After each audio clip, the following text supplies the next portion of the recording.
मुंबई उच्च न्यायालय शिपाई आणि हमाल या पदाचा जे विद्यार्थी मित्रांनो पेपर झालेला आहे आणि 887 जागा ज्या या ठिकाणी मुंबई उच्च न्यायालयामध्ये होत्या शिपाई हमाल फराश या पदासाठी होत्या, एक लक्षात ठेवा, ठीक आहे।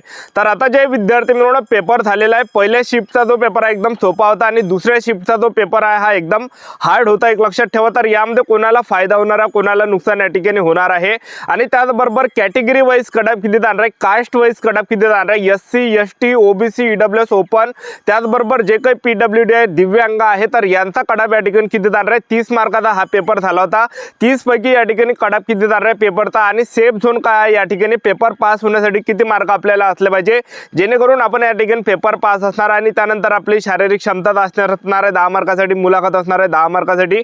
तर अशा प्रकारे 50 पैकी आपलं मेरिट समोर चालून लागणार आहे। तर पेपरसाठी या ठिकाणी कॅटेगरी वाईज जो कडाप हा खूप या ठिकाणी कमी जाणार आहे, तर कॅटेगरी वाईज कडाप मी तुम्हाला सांगणार आहे। तर आजचा व्हिडिओ खूप महत्त्वाचा होणार आहे, व्हिडिओ शेवटपर्यंत बघा आणि व्हिडिओला आताच लाईक करा। नमस्कार विद्यार्थी मित्रांनो, माझी नोकरी कॉर्नर यूट्यूब चॅनलवर मी गोपाल वानखडे तुमचं सर्वांचं सहर्ष स्वागत करतो। तर मित्रांनो, व्हिडिओचा थंबनेल बघून तुमच्या लक्षात आलं असेल की आपला व्हिडिओ कोणत्या टॉपिकवर होणार आहे। व्हिडिओ सुरू करण्याच्या आधी आपल्या यूट्यूब चॅनलला सबस्क्राइब करा जेणेकरून प्रत्येक भरतीची अपडेट तुमच्यापर्यंत सर्वात आधी पोहोचेल। जास्त करून मुंबई उच्च न्यायालय शिपाई हमाल फराश या भरतीच्या रिलेटेड जास्त व्हिडिओ आपल्या चॅनलवर अपलोड करत असतो। व्हिडिओ सुरू करण्याच्या अगोदर सर्वांना एक रिक्वेस्ट आहे, तुम्ही आपला व्हिडिओ कोणत्या जिल्ह्यातून पाहून राहील नक्की कमेंट बॉक्समध्ये सांगा जेणेकरून मला सुद्धा अंदाज लागणार आहे की आपला व्हिडिओ कोणकोणत्या जिल्ह्यापर्यंत पोहोचून राहिला आणि तुम्हाला पेपरमध्ये 30 पैकी किती मार्क पडलेले हे सुद्धा नक्की कमेंट बॉक्समध्ये सांगा जेणेकरून मला एक अंदाज लागणार आहे की कितीच्या रेशोने मुलांना मार्क पडले। 16चा किती रेशो आहे, 17चा किती रेशो आहे, 18चा किती रेशो आहे, 20चा किती रेशो आहे, 21चा किती रेशो आहे, 22चा किती रेशो आहे, 23चा किती रेशो आहे, 24चा किती रेशो आहे, 25चा किती रेशो आहे, 26चा किती रेशो आहे, 27चा किती रेशो आहे, हा काही अंदाज मला या ठिकाणी लागणार आहे, एक लक्षात ठेवा, ठीक आहे। तर पहा विद्यार्थी मित्रांनो, मुंबई उच्च न्यायालयाचा हा पेपर या ठिकाणी झालेला आहे। पहिली जी शिफ्ट होती मी पाहिला एकदम सोपी पेपर आहे पहिल्या शिफ्टचा आणि दुसरी जी शिफ्ट आहे तर त्यामध्ये थोडाफार हार्ड पेपर या ठिकाणी आलेला आहे आणि त्याचबरोबर जे विद्यार्थी मित्रांनो पेपरमध्ये या ठिकाणी जर पाहिलं तर कन्फ्यूज करणारे म्हणजे या ठिकाणी असे काही त्यामध्ये पेपरमध्ये प्रश्न होते की त्याचं उत्तर देणं अपेक्षित नव्हतं। तर एक जो प्रश्न होता त्यामध्ये भारताची राष्ट्रीय भाषा कोणती आहे म्हणून असा एक प्रश्न त्या ठिकाणी होता, तर तो जे विद्यार्थी मित्रांनो चुकीचा प्रश्न त्या ठिकाणी आहे, एक लक्षात ठेवा, ठीक आहे। तर असे काही त्या ठिकाणी चुकीचे प्रश्न त्या ठिकाणी आले त्यामुळे जो कडाबा हा या ठिकाणी डाऊन जाणार आहे, कमी या ठिकाणी जाणार आहे, एक लक्षात ठेवा, ठीक आहे। आणि त्याचबरोबर आता जर आपण या ठिकाणी पाहिलं 887 जागा होत्या, तर 887 जागांसाठी जे विद्यार्थी मित्रांनो त्यांना आता किती पोरं घ्यावं लागणार आहे, तर पहा या ठिकाणी जो कडाप आहे मुंबई उच्च न्यायालयाचा जो कडाप हा कमी या ठिकाणी जाणार आहे, खूप कमी कडाप जाणार आहे। तर ते सुद्धा मी तुम्हाला समोर सांगणारच आहे त्याचं कारण कितीपर्यंत या ठिकाणी कडाप जाणार आहे। तर 887 जागा मुंबई उच्च न्यायालयामध्ये शिपाई हमाल फराश या पदासाठी होत्या, तर आता त्यांना किती पोरं पास करायचे, तर पहा विद्यार्थी मित्रांनो 887 जागा होत्या, तर त्यांना एका जागेसाठी 10 ते 15च्या रेशोने ते विद्यार्थी या ठिकाणी पास करणार आहे, म्हणजे पेपरसाठी जास्त विद्यार्थी क्वालिफाय करणार आहे। आता एक उदाहरण तुम्हाला देतो, 887 जागा आहे तर या ठिकाणी एका 10च्या तरी त्यांनी रेशोने जर मुले पास केले तर टोटल 8870 या ठिकाणी मुलं पास होणार आहे, एक लक्षात ठेवा, ठीक आहे। तरी ते जे विद्यार्थी मित्रांनो 15च्या रेशोमध्ये या ठिकाणी मुलं पास या ठिकाणी करणार आहे, एक लक्षात ठेवा, जास्त पोरं या ठिकाणी पेपरमध्ये पास होणार आहे। तर एकाच 15च्या रेशोमध्ये जर आपण पाहिलं तर 887 गुणेला 15 जर केलं तर जवळपास 13,305 विद्यार्थी या ठिकाणी जे विद्यार्थी मित्रांनो पेपर पास होणार आहे, एक लक्षात ठेवा, ठीक आहे। एका जागेसाठी 15 विद्यार्थी त्या ठिकाणी एकाच 15च्या रेशोने त्या ठिकाणी घेतल्या जाणार आहे।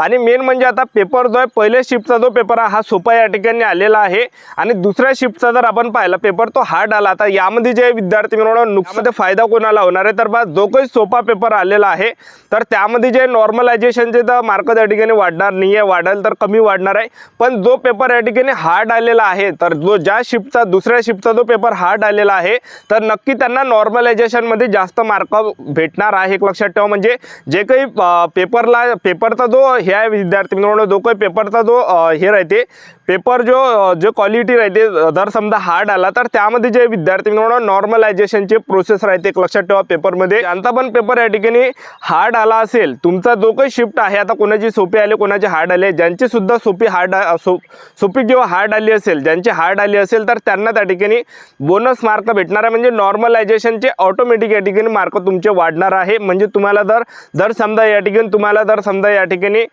20 जरी मार्क तुम्हाला असेल, जर समजा तुमचा पेपर हार्ड आहे आहे आणि नॉर्मलायझेशनमध्ये जर 7 मार्क वाढले तर आपल्याला 27 मार्क त्या ठिकाणी भेटून जाणार आहे, एक लक्षात ठेवा. ठीक आहे, तर जे काही शिफ्ट हार्ड राहते तर त्यामध्ये नॉर्मलायझेशनचे मार्क या ठिकाणी वाढत राहते, एक लक्षात ठेवा. ठीक आहे, तर ज्यांचा सुद्धा पेपर या ठिकाणी हार्ड होता तर आपल्याला टेन्शन घ्यायची गरज नाही. आपल्याला जे विद्यार्थी मिळवणं मार्क्स या ठिकाणी वाढणार आहे, एक लक्षात ठेवा. ठीक आहे, आणि काही कन्फ्यूज करणारे सुद्धा प्रश्न होते तर त्यामुळे जे विद्यार्थी मिळवणं कडाप या ठिकाणी डाऊन जाणार आहे. तर चला मी तुम्हाला कॅटेगरी वाईज कडाप या ठिकाणी सांगून देतो किती जाणार आहे. तर पहा आता या ठिकाणी कडाप किती जाणार आहे.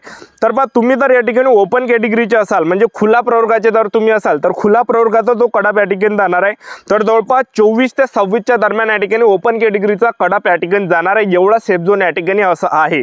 जर समजा 30 पैकी जर तुम्हाला या ठिकाणी तुम्ही ओपन कॅटेगरीचे असाल, 30 पैकी जर तुम्हाला या ठिकाणी तुम्ही ओपन कॅटेगरीचे असाल, 30 पैकी जर तुम्हाला 24 ते 26 मार्क जर असेल तर आपण या ठिकाणी जे विद्यार्थी मिळवणं पेपर पास आहे, एक लक्षात ठेवा. ठीक आहे, तर जे काही विद्यार्थी ओपन कॅटेगरीचे असाल तर 24 ते 26च्या दरम्यान जर आपल्याला मार्क असेल तर आपण पेपर पास आहे, एवढाच कडाप या ठिकाणी जाणार आहे. ओपन कॅटेगरीचा एवढा सेफ झोन या ठिकाणी आहे, लिहून घ्या. ठीक आहे, त्यानंतरची जी कॅटेगरी आहे तर ते या ठिकाणी ओबीसी कॅटेगरी आहे.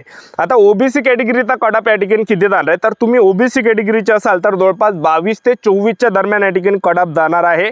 जे काही ओबीसी कॅटेगरीचे विद्यार्थी असाल, ओबीसी कॅटेगरीमध्ये तुम्हाला 22 ते 24च्या दरम्यान तुम्हाला जर मार्क असेल तर एवढाच कडाप या ठिकाणी जाणार आहे, एवढाच सेफ झोन या ठिकाणी आहे, लिहून घ्या तुम्ही. एवढाच कडाप जाणार आहे, याच्या वरता जाणार नाही, याच्या खाली या ठिकाणी जाऊ शकते थोडाफार पण याच्या वरता जाणार नाही आहे, मी जो तुम्हाला या ठिकाणी सांगितलेला आहे. तर ओबीसी कॅटेगरीचा जो कडाप जाणार आहे हा 22 ते 24च्या दरम्यान या ठिकाणी जाणार आहे. जर तुम्हाला ओबीसी कॅटेगरीचे जर तुम्ही असाल 22 ते 24च्या दरम्यान असाल तर एवढा सेफ झोन आहे, एक लक्षात ठेवा. ठीक आहे, आता ईडब्ल्यूएस कॅटेगरीचा जर आपण कडाप पाहिला, तुम्ही जर ईडब्ल्यूएस कॅटेगरीचे असाल तर ईडब्ल्यूएस कॅटेगरीचा जो कडाप जाणार आहे 22 ते 24च्या दरम्यान ईडब्ल्यूएस कॅटेगरीचा कडाप या ठिकाणी जाणार आहे, एवढा सेफ झोन या ठिकाणी आहे. तुम्ही जर ईडब्ल्यूएस कॅटेगरीचे असाल तर 22 ते 24च्या दरम्यान कडाप जाणार आहे, लिहून घ्या तुम्ही, एवढा सेफ झोन आहे.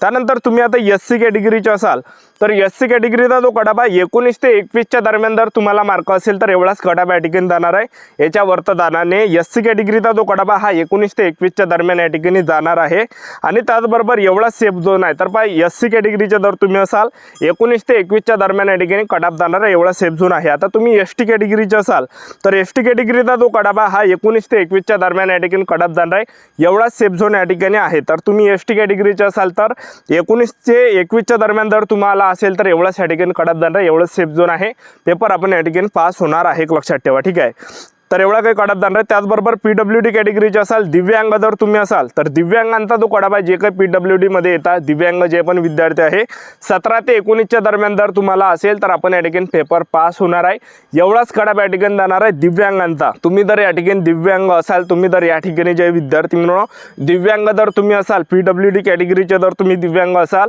17 ते 19 पर्यंत या ठिकाणी कडाप जाणार, एवढा काही सेफ झोन या ठिकाणी आहे, एक लक्षात ठेवा. ठीक आहे, तर पहा विद्यार्थी मित्रांनो, परीक्षेचे जे स्वरूप 30 मार्काचा पेपर होता आणि याचा जो जे विद्यार्थी मित्रांनो 30 पैकी ज्या एवढा काही कडाप मी तुम्हाला सांगितलं एवढा जाणार आहे. तर यामध्ये शारीरिक क्षमता चाचणी पण होणार आहे 10 मार्कासाठी, त्याचबरोबर यामध्ये 10 मार्कासाठी मुलाखत पण होणार आहे.